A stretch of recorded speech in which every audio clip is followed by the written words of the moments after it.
وقالوا اتخذ الرحمن ولدا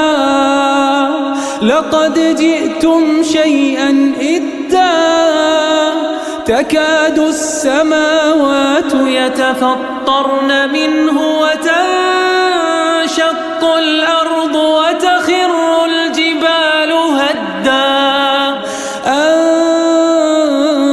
دعوا للرحمن ولدا